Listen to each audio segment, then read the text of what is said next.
Bonjour à tous, bienvenue dans ce nouvel épisode de Phase B dans lequel je reçois des professionnels du cinéma pour parler de leur parcours et de leur métier. Aujourd'hui, je suis avec Mathias Mlikuz qui est réalisateur et acteur. On va parler un petit peu de ton parcours, de ton film à bicyclette que tu as réalisé, que tu as sorti en 2024.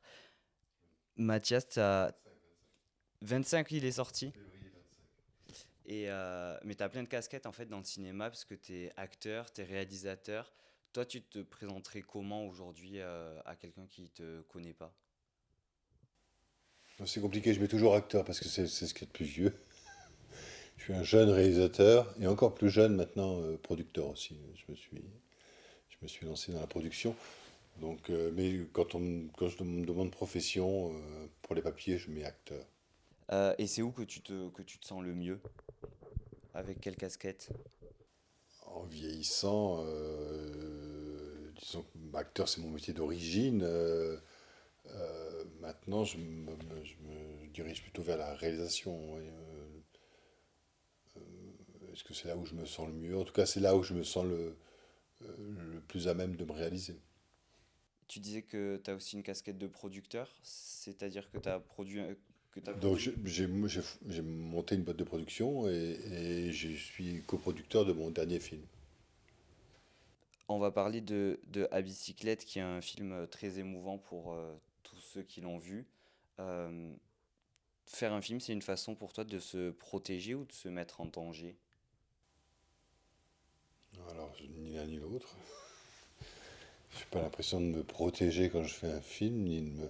Alors, il y a toujours une mise en danger dans le film, quand tu réalises un film, parce que tu comment dirais-je, tu fais ce qui pense être, ce que tu penses être juste. Après, voilà, le risque c'est que ce ne soit pas entendu ou que ce soit mal compris, enfin, tu peux aussi rater un film. Donc, oui, il y a une forme de mise en danger. Ouais. Et de manière générale, toi en tant que cinéphile, tu préfères regarder ou faire des films? Ah, écoute, j'aime bien les deux. J'aurais encore une réponse, je vais pas tranchée, mais c'est que j'aime beaucoup le cinéma, j'aime beaucoup regarder des films, c'est un grand plaisir. Après, réaliser des films, c'est aussi un plaisir, mais c'est aussi une souffrance. Donc, il y a un peu les deux, hein. Il y a un peu, quand on fait des films, c'est quand même épuisant et ça demande beaucoup. Ça me demande beaucoup d'énergie, beaucoup d'émotions. Donc, c'est c'est très éprouvant de faire un film. Ça a commencé quand, toi, la découverte du cinéma, et quand est-ce que tu as su que tu voulais faire du cinéma ton métier? Alors, moi, j'ai habité une petite ville minière, j'habitais Salomine, et il y avait un cinéma, un vieux cinéma qui a disparu aujourd'hui, hein. À l'époque, il y avait donc les sièges en bois, on pouvait fumer dans la salle, c'était une ambiance particulière, on est dans les années 70. Et mon premier souvenir de cinéma, c'était Le Petit Poucet. Je n'ai jamais retrouvé ce film et il m'avait marqué, voilà, avec l'ogre et ses bottes de 7 lieues. Voilà. Et puis ensuite, j'ai eu Jumbo, un Walt Disney là, avec ses grandes oreilles. Je me souviens avoir pleuré, pleuré. J'étais terrorisé quand la mère est emprisonnée. Donc Avant ça, c'est mes premières émotions au cinéma. Avant de commencer à parler de À bicyclette, qui est aussi un film qui donne beaucoup d'émotions au cinéma, j'aimerais éclairer quelque chose qui date d'il y a pas longtemps, que tu as mis sur tes réseaux sociaux. Le film, il est classé premier de la liste des fictions majoritaires françaises en 2025. Donc ça veut dire que c'est le film qui a le plus amorti son budget grâce à sa sortie en salle. Est-ce que tu peux me raconter comment le film a été financé? Oui, donc alors là, pour le coup, c'est exceptionnel parce que de devenir le film le plus rentable de l'année, quand aussi peu de gens y ont cru, c'est une belle victoire. Il a été très mal financé en fait, parce que dès le début, on avait fait le choix de ne pas avoir de scénario. Avec Philippe, on a dit ben, on refait le parcours de mon fils, donc de l'Atlantique à la mer Noire, en vélo, mais on n'écrit pas de scène. On part à l'aventure et on verra ce qui se passe. Donc le dossier pour obtenir des financements, il était très fin, hein. Il était composé de photos essentiellement, d'un itinéraire. Et j'avais écrit deux, trois petites scénettes, mais genre, ouais, sous forme de trois phrases, hein. Jean-Philippe et Mathias font du vélo, ils réparent, ils crèvent et ils réparent le pneu, ou Philippe et Mathias roulent sous la pluie, et donc, qui en fait n'ont pas servi à grand-chose parce qu'il n'a pas plu et on n'a jamais crevé. Donc toutes ces petites scénettes étaient un petit peu, voilà, pour dire voilà ce qu'on va faire, voilà ce qui va se passer. Et ça faisait 5 pages. Et t'es allé Et donc on a écrire. sonné un Ouais. peu à toutes les portes, on a eu beaucoup de refus. On a eu des refus du CNC, on a eu des refus des aides. Enfin, le seul qui nous a suivis, c'était Canal+, suivi après de Ciné+, qui ont donné un peu d'argent. Et on a eu un distributeur qui a donné son accord, mais sans, heureusement d'ailleurs, sans donner d'argent, qui était Réseau Film. Voilà. Je dis heureusement parce qu'il a fait faillite. D'accord. S'il avait fait faillite, s'il avait donné par exemple 1000 euros, ben, le film partait en liquidation judiciaire avec Réseau Film et on n'aurait jamais, il ne serait jamais sorti. Et voilà. Et ce qu'il faut savoir aussi, c'est que le film, une fois fini, n'avait donc pas de distributeur, qu'on l'a présenté quasiment à tous les distributeurs de France et que tous ont refusé. Alors là, tous ont pensé que, puisque là on parle juste argent, tous ont pensé que ce film n'avait aucune valeur marchande, n'avait aucune chance de faire de l'argent. Les réseaux annoncés étaient, on ne sait pas ce que c'est, si c'est un documentaire ou une fiction. On casting avec des gens pas assez connus. Et puis, ils disaient, souvent on disait, c'est trop petit pour nous. Donc, parce que justement, ça a été fait avec très peu de moyens, donc ça n'avait pas grande valeur. Et le dernier, le sujet, le suicide, pareil du suicide, les gens disent, mais les distributeurs en tout cas, on dit, il n'y a aucune chance que ça marche. Est-ce que avant d'en faire un documentaire, de filmer la réalité, t'avais pensé à en faire une fiction peut-être? La question s'est posée. En fait, moi au début, je voulais simplement le faire le voyage. Après le décès de mon fils, j'ai cherché les moyens d'être en lien avec lui. Je suis parti au Brésil avec mon autre fils, parce que Yuri avait fait un voyage au Brésil. On est parti cette semaine, un peu sur les traces, un peu comme dans le film. Voilà, on a refait un trek qu'il avait fait là-bas au Brésil. Après, je me suis mis au clown aussi, parce que Yuri était clown, et donc j'avais jamais fait de clown, donc j'ai fait des stages de clown. J'ai beaucoup aimé ça. Et puis, il y avait ce voyage à vélo que Yuri avait fait 5 ans auparavant. Et j'ai proposé à Philippe de faire ce voyage. Et c'est Philippe qui a eu l'idée du film. Il m'a dit, mais non, moi, je veux bien t'accompagner, mais on va crever, quoi. On est vieux tous les deux. Toi, tu es en surpoids et moi, je fume. Donc, faisons un film. On est comédiens tous les deux, on est cinéastes, allez, on se lance. Et donc, c'est posé la question de savoir si on écrivait un scénario ou on improvisait. Il faut savoir qu'écrire un scénario, ça prend quand même beaucoup de temps. Ça aurait pris 2 ans. Euh, Si j'avais écrit un scénario, je n'aurais pas joué dedans. Donc l'idée, c'était, ben voilà, on improvise, on verra bien. De toute façon, c'est une aventure, hein. Il va bien se passer quelque chose. Voilà. Donc on a décidé d'improviser entièrement le film. Dans une interview, tu disais que tu voulais faire ce voyage pour penser à autre chose et rester en mouvement. Est-ce que c'est mission réussie? Ah bah oui, pour le coup, le film m'a maintenu en mouvement, en action.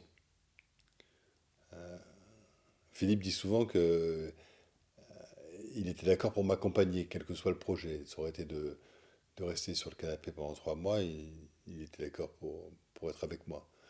Donc, et moi, je cherchais le mouvement, moi, je cherchais l'action. Et un film, c'est beaucoup d'action.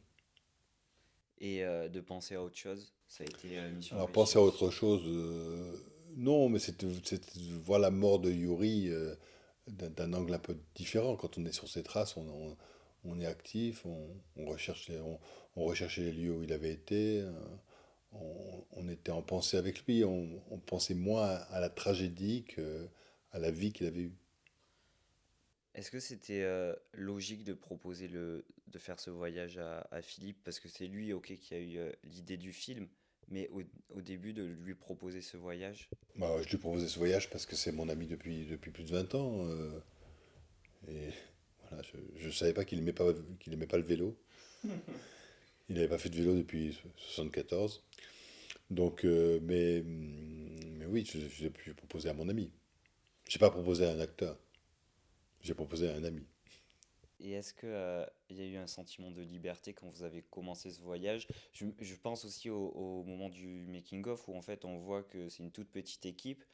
Vous aviez la sensation d'être tous libres? Ah bah oui, en fait, à part le premier jour qui était un peu construit, où il y avait du monde, hein, et sur la première séquence, on le voit bien, il y a une petite trentaine de personnes qui sont réunies, là où Yuri était parti, sur la plage d'Étré, près de La Rochelle. Une fois cette première journée finie, on est parti, donc, et on était sur les routes. On n'avait pas de plan de travail, on n'avait fait aucun repérage, donc on n'avait pas de décor, on savait même pas de ce qu'on allait faire. On était on a logé au camping la première nuit, et toutes les nuits suivantes, d'ailleurs, on était toujours au camping, et on commençait à l'heure qu'on voulait, et on partait, quoi. Alors, c'est vrai que cette façon de filmer, elle est un peu étrange, c'est-à-dire qu'on ramassait tout, on avait un grand filet, on filmait quasiment en permanence, donc on était filmé 6 à 7 heures par jour. On ne faisait jamais une deuxième prise, c'est-à-dire que tout était dans la première prise, dans la prise spontanée. Voilà, on a tourné à deux caméras quand on était en mouvement, à trois caméras quand on était fixe avec une caméra sur pied pour un plan large. Et c'est tout, tout était pris dans la conversation. On commençait une conversation avec Philippe, et puis c'était pas dirigé, donc c'est une conversation comme on peut avoir maintenant. Avec un peu de chance, il va se passer quelque chose, quelqu'un va dire quelque chose d'intéressant ou pas, et voilà, on a tout pris. Donc je me suis retrouvé avec 150 heures de rush à peu près, et l'histoire s'est construite au montage. Mais on voit que le montage, il est fait en partie pendant le voyage et du coup tu l'as continué après quand tu es revenu en France. Il y a une monteuse qui était à Paris, et on envoyait les rushs toutes les semaines à Paris, et elle travaillait, donc elle avait un décalage d'une semaine avec nous. Elle nous envoyait un petit montage des scènes qu'elle avait choisies toutes les semaines. Donc on se faisait une petite projection de ce qu'on avait tourné toutes les semaines. Et est-ce que tu as essayé de contrôler tes émotions pendant le voyage parce que tu savais que tu étais filmé? Non, non, non, non, il n'y a pas eu, il y a eu aucune censure. Comme comme c'était, comme je vous dis, la censure, s'il y en a eu une, hein, elle s'est faite au montage. On a pris tout, et puis avec Philippe, on avait une très grande liberté. On avait l'habitude de parler, donc on parlait normalement, entre guillemets, sans souci d'efficacité, sans aucune oui, obligation de résultat. C'est ça aussi, c'est que la liberté, elle vient aussi de l'absence d'obligation de résultat. Au cinéma, si on a écrit une scène, si on la tourne, tourner une journée de tournage, ça coûte très cher, on a beaucoup de techniciens, il ne faut pas la rater. On est là pour la journée, là, le décor, on l'a loué, euh, et on a un besoin comment dire, oui, on a un souci d'efficacité, on doit rendre des comptes. Si la scène est pourrie, eh ben elle est pourrie, hein, elle va à la poubelle et on ne va pas la retourner le lendemain. Nous, on n'avait aucune contrainte, aucune obligation de résultat, et donc du coup, bah, on parlait, et puis voilà, et puis si c'était pas intéressant, bah, on s'en fout. Demain est un autre jour, il y aura d'autres choses. D'ailleurs, je reviens un peu en arrière, mais vous vous êtes rencontrés quand et comment avec Philippe? Ah, Philippe, on s'est rencontrés sur un tournage d'un film qui s'appelait Le Triporteur de Belleville. C'est un film avec Laurent Deutsch et Roman Bourringer, un téléfilm. Et Philippe était, moi j'étais acteur sur ce film, et Philippe était stagiaire régie. Il faisait des sandwichs, des très bons sandwichs, c'est pour ça qu'on est devenus amis. Alors, on a commencé à déconner à la table régie, voilà. Puis après, il est tombé amoureux de l'actrice principale, Romane Bourringer, et donc j'ai fait un peu office d'entremetteur et de coach. Voilà, je donnais des conseils en séduction. À Philippe. Pendant le tournage, tu te sentais comment par rapport au reste de l'équipe? Est-ce que tu te sentais un peu à part? Parce que ce voyage, au final, enfin, c'était toi qui l'avais initié, et puis, enfin, ça tournait pas autour de toi, ça tournait autour de Yuri, et donc, un peu autour de toi, enfin, je sais pas comment dire, mais tu te sentais un peu à part des fois par rapport à l'équipe?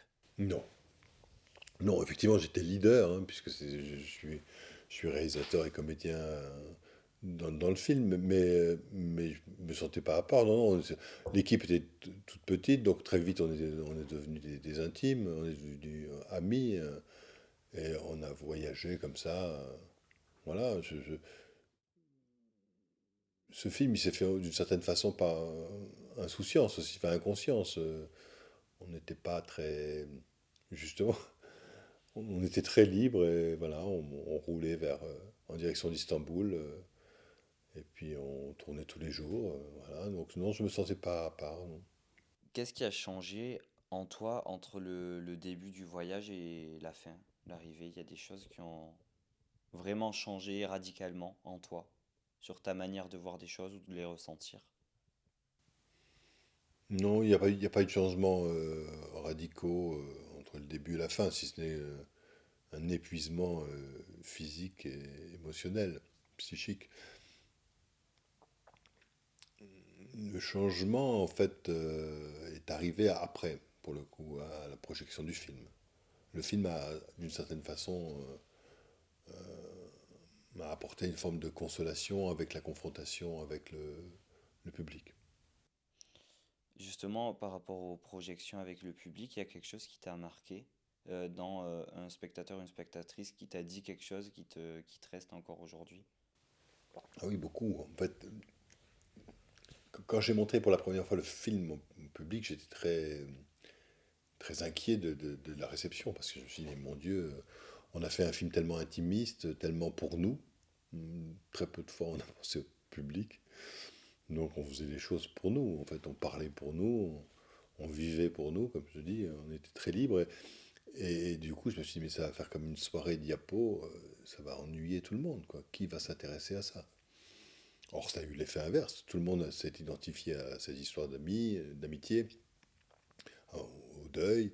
Du coup, je me suis aperçu que plus on était intime, plus on était universel.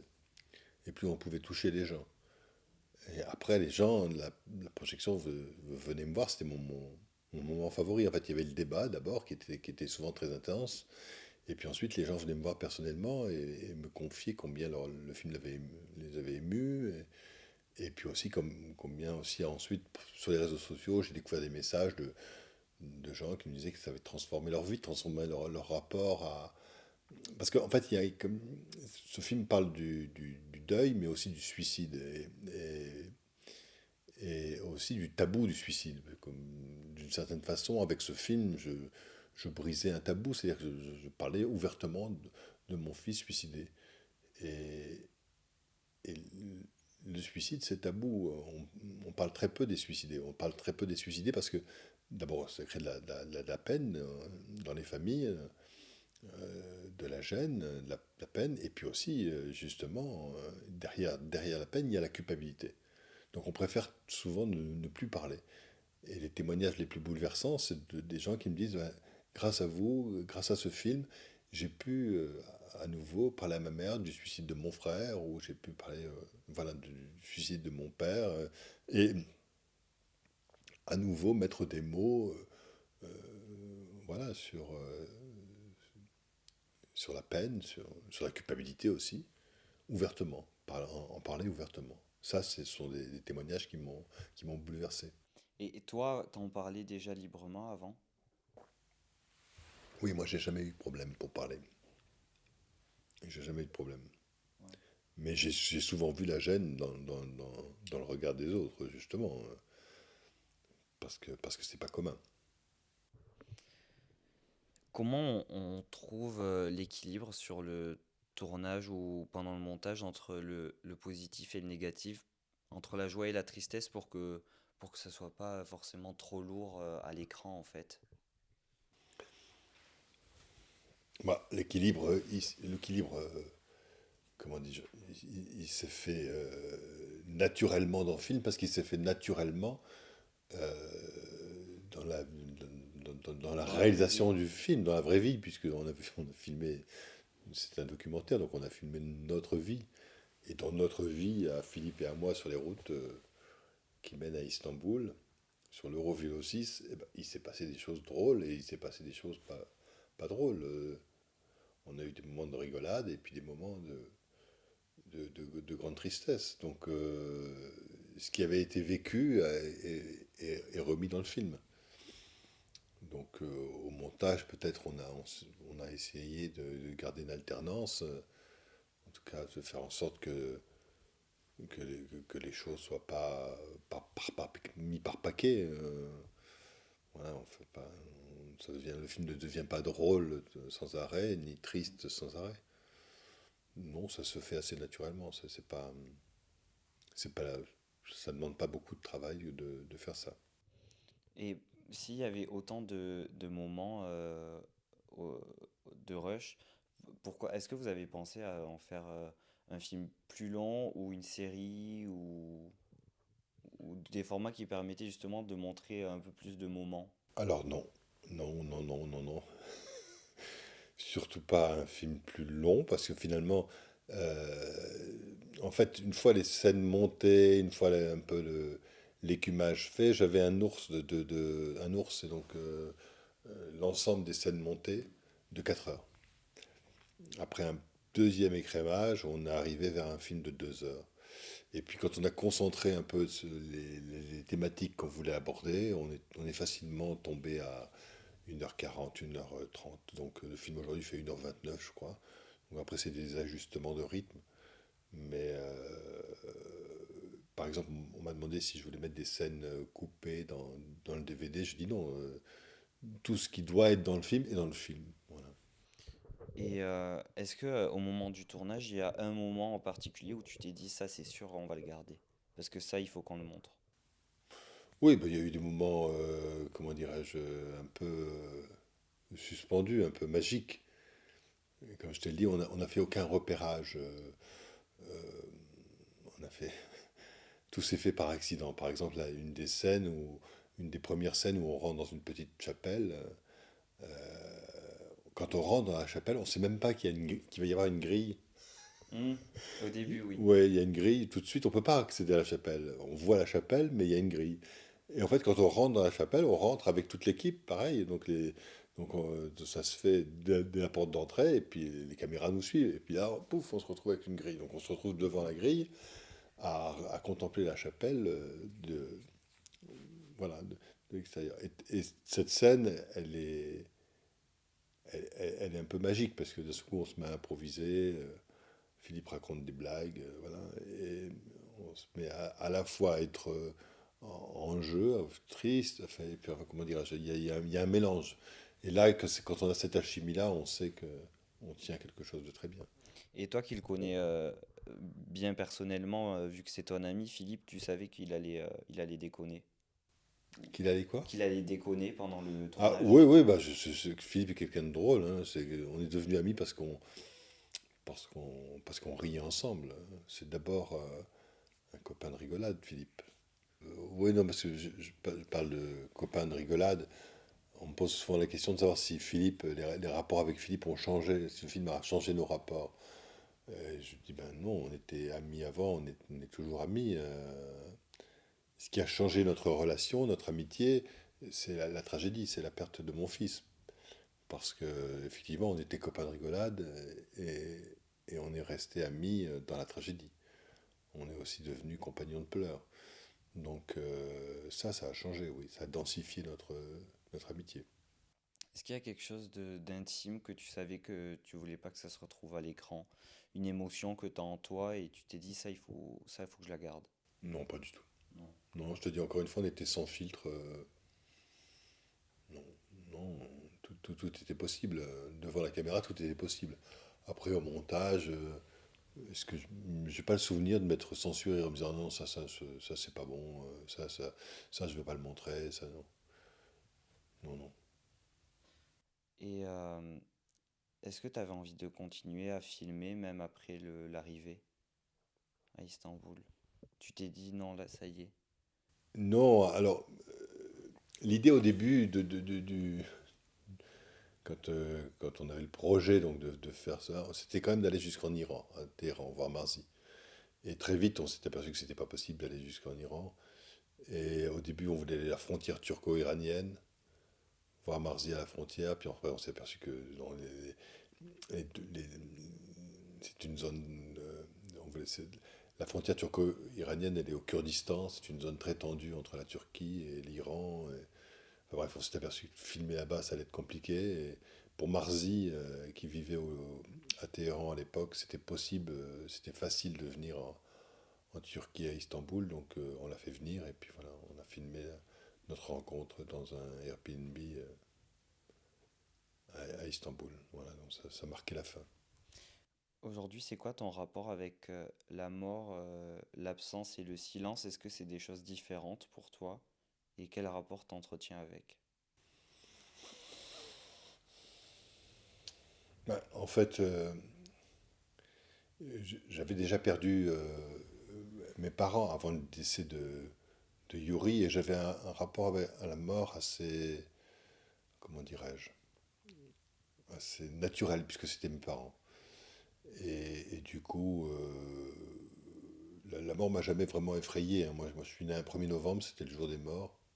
Et on allait tous les jours, tous mes anniversaires, on allait sur les tombes avec mes parents, mes grands-parents. Et donc j'ai une familiarité avec la mort. Mais je considérais la mort comme une fin, comme quelque chose, voilà, où c'était. Je ne suis pas croyant, donc voilà, Et pour toi c'était une aujourd'hui, fin. Aujourd'hui, avec la mort de mon fils, ça a été complètement différent, c'était inacceptable. Et du coup, c'était impossible de penser qu'il n'y avait pas un après. Donc, très vite, j'ai commencé à comment dire, je me suis ouvert spirituellement et j'ai cherché quel pouvait être cet après. moi je sais que après des décès proches, on voit des signes partout. C'est le cas aussi dans le film où tu vois parfois des Y dans des herbes, etc. Euh, c'est quelque chose que tu as remarqué. Enfin, moi, j'ai un rapport hyper bizarre avec ça. J'ai l'impression que juste je me fais des films. Toi, tu le vois comment? Enfin, Moi aussi, j'ai vu des signes, bien sûr, j'ai vu des signes partout et j'en ai eu beaucoup. Et ben, à l'époque, je ne savais pas trop quoi en penser, si ce n'est que c'était flagrant, hein. Donc, comme coïncidence, c'est quand même énorme. Et donc, ben oui, je me suis pris à. Et puis, ça me faisait plaisir de penser voilà, que mon fils était toujours là, oui. D'un seul coup, m'a amené une consolation. Voilà, les morts ne sont pas plus là, ils sont juste invisibles. est-ce que pour Comme toi, dit ça, c'est Victor Hugo. ben, j'avais pas la citation. Est-ce que pour toi, la douleur, c'est une source de création ou c'est quelque chose dont tu cherches à t'éloigner plutôt? Ben, je la recherche pas, hein. Mais, mais effectivement, le fait est qu'on est plus créatif dans la douleur encore que dans la joie, c'est possible aussi, hein, quand on est très amoureux. Je me souviens, on a une force de travail, de créativité plus grande. Donc là, la joie profonde comme la douleur, oui, ça peut être en tout cas un carburant pour la créativité. Et comment on fait pour continuer à créer quand on a traversé des choses très lourdes? Est-ce que notamment dans les mois qui ont suivi, t'as juste dû t'enfermer et tu voulais rien faire? Non, comme je te l'ai dit tout à l'heure, moi j'ai cherché le mouvement, j'ai tout de suite cherché à faire. Et il fallait, oui, il fallait être en activité. Donc j'ai tout de suite cherché les moyens pour être en mouvement. Après, je te cache pas que voilà, l'abattement, la tristesse, ça coupe les jambes aussi. Mais voilà, j'ai recherché, je me suis forcé à me lever le matin, voilà, à me lever du canapé et à bouger. Tu te sentais tout seul ou tu te sentais très entouré à ce moment-là? C'est- c'est- c'est très étrange comme sensation parce que d'abord on a l'impression d'être seul avec sa tragédie, avec le drame. Concrètement, j'étais entouré. Et après, j'ai remarqué quand même une certaine. Le drame était tellement énorme que quelqu'un qui a. Enfin, comment dirais-je, on devient un peu radioactif, quoi. C'est-à-dire, Ben, je sentais bien la gêne par moment chez certains amis parce que je ne sais pas quoi dire, je ne sais pas quoi faire. Souvent, ce sont des mots, je ne sais pas quoi te dire, je ne sais pas quoi faire, je sais pas si tu as besoin de quoi que ce soit, mais de quoi j'ai besoin. Enfin, ces phrases-là qu'on dit, que je peux dire aussi, moi, quand une personne est endeuillée, mais qui sont un peu bateaux et qui finalement, effectivement, on cherche plus la compagnie, on cherche plus la rigolade que le drame. C'est compliqué d'accompagner un ami. Je veux dire, ce qu'a fait Philippe, accompagner un ami dans le deuil, surtout d'un enfant, comment dirais-je, faut s'accrocher, quoi. Ça demande beaucoup d'énergie et beaucoup de courage. c'est vrai, enfin, je pense à cette phrase qui résume parfaitement, je pense, ce que ressent Philippe. Il te dit, mais je sais pas à quoi je sers à ce moment-là. Pour toi, je sais pas, mais au moins je suis là. Euh, Dans une interview avec Michel Rostin et toi, on peut lire: Après la mort de mon fils, mon premier sourire m'a déchiré le visage. Est-ce que tu t'es empêché certaines choses euh, personnellement pendant un certain temps? C'est pas qu'on s'empêche, c'est que la chape de plomb est tellement énorme, on a l'impression d'être bétonné c'est pour ça que le visage, quand un sourire a émergé, en plus je m'arrive plus à me souvenir de qu'est-ce qui m'a fait sourire, mais vous savez on a le visage pétrifié et, et on pense qu'on est emmuré dans le chagrin pour toujours. Et donc, quand ce sourire-là est arrivé, effectivement, ça faisait comme une déchirure, comme une terre qu'on craquelle. Et je me suis dit, tiens, c'est possible. C'est un peu possible. On voit ça des fois dans des images, justement, de petites plantes qui repoussent en accéléré. On la voit, la terre se craquelle, et puis quelque chose sort, et puis finalement, c'est un rosier ou une rose. Et je me suis dit, ben, oui, il y a peut-être quelque chose qui peut encore naître de ma- de moi-même, de mon corps asséché. Voilà. Est-ce que le cinéma, ça t'a aidé à tenir debout? Oui, mais comme le clown m'a aidé, comme le voyage avec mon fils Joseph, comme oui, donc le film avec Philippe, beaucoup de choses m'ont aidé. Beaucoup de choses. Beaucoup de choses m'ont aidé, m'ont aidé à enlever de la tristesse, m'ont aidé à accepter le décès de mon fils. Ça, c'est un très long chemin. Voilà. J'aimerais parler aussi des tournées des festivals que tu as fait pour le film. Je parlais avec le président d'un festival à Albi où tu avais reçu un prix, il me semble. Il me racontait cette rencontre qu'il a eue avec toi où en fait, bah, je crois que c'était à Angoulême où vous vous êtes rencontrés avant que tu ailles à Albi. Il disait, mais en fait, je l'ai suivi et je lui ai parlé de son film et directement il a accepté. Pour toi, c'était important d'aller présenter ce film un peu partout, de l'accompagner, plutôt que juste de le projeter sans y être. Oui, oui, très vite, c'est devenu très important. Dès la première projection.